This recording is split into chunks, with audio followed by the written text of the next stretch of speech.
திருக்குறள் 2வது குறளின் முதலடியாகும். முழுக்குறள் கற்றதனால் ஆய பயனென்கொள் வாளறிவன் நற்றாள் தோழார் எனின்.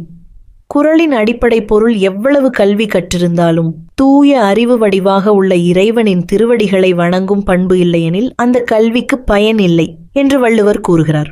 ஒரு காலத்தில் தமிழ்நாட்டின் ஒரு சிறிய ஊரில் ராமசாமி என்ற புத்திசாலி வாழ்ந்தான். அவன் பல நூல்களை கற்று வேதங்கள், இலக்கணங்கள், ஞானோபதேசங்கள் எல்லாவற்றிலும் சான்றோனாக இருந்தான். ஊரில் அவனை போன்ற படித்தவர்கள் இல்லை. அவன் எப்போதும் தனது அறிவை பற்றி பெருமையுடன் பேசுவான். எனக்கு இவ்வுலக அறிவெல்லாம் தெரியும் என்று அவன் சொல்லுவான். ஊர் மக்கள் அவனை மதித்தனர். ஆனால் அவன் யாரையும் கீழ்ப்படிந்து பேசுவதில்லை. ஒரு நாள் ஊருக்கு ஒரு சந்நியாசி வந்தான். அவன் எளிமையான வெஸ்ட்மென்ட்ஸ் அணிந்து கையில் ஒரு சிறிய தமிழ் நூல் மட்டுமே வைத்திருந்தான். சந்நியாசி ஊர் சபையில் அமர்ந்து திருக்குறளை படித்தான். ராமசாமி அங்கேயே இருந்தான். சந்நியாசி சொன்னான், கற்றதனால் ஆய பயனென்கொள் வாளறிவன் நற்றாள் தொழார் எனின். ராமசாமி சிரித்தான். இது என்ன பொருள்? கல்வி கற்றால் போதும், கடவுளை வணங்கினால் என்ன செய்யும் என்றான். சந்நியாசி அவனை அழைத்து ஒரு சோலைக்கு அழைத்துச் சென்றான். அங்கு பெரிய மரங்கள் நிற்கும் இடத்தில் ஒரு சிறிய செடி இருந்தது. அது பூக்களால் நிறைந்திருந்தது. சந்நியாசி கேட்டான், இந்த மரங்கள் பெரியவை, ஆனால் பூ கொடுக்கவில்லை. இந்த செடி சிறியது, ஆனால் பூக்களால் நிறைந்தது. ஏன்?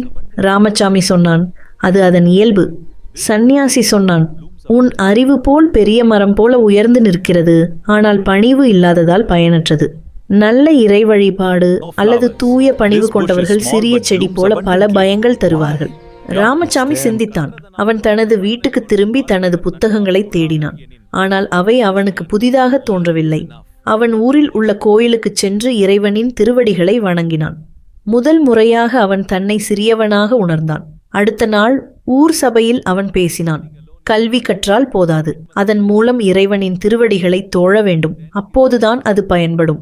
முதலில் அவன் பெருமை அழிந்தது. ஆனால் பின்னர் அவன் வாழ்க்கை மாறியது. அவன் ஊர் மக்களுக்கு இலவசமாக தமிழ் இலக்கியங்கள் கற்பித்தான். தனது அறிவை பகிர்ந்து எப்போதும் பணிவுடன் இருந்தான். ஊர் செழித்தது. சந்நியாசி திரும்பி வந்த போது ராமசாமி அவன் பாதத்தை தொட்டான். இப்போது புரிந்தது என்றான். இந்த கதை திருக்குறளின் சாரத்தை உணர்த்துகிறது. வாளறிவு உடையவரும் இறை வழிபாட்டை தொழாத போது கல்வி வீண் என்கிறது. பணிவும் வழிபாடும் இணைந்தால்தான் அறிவு பயன்படும்.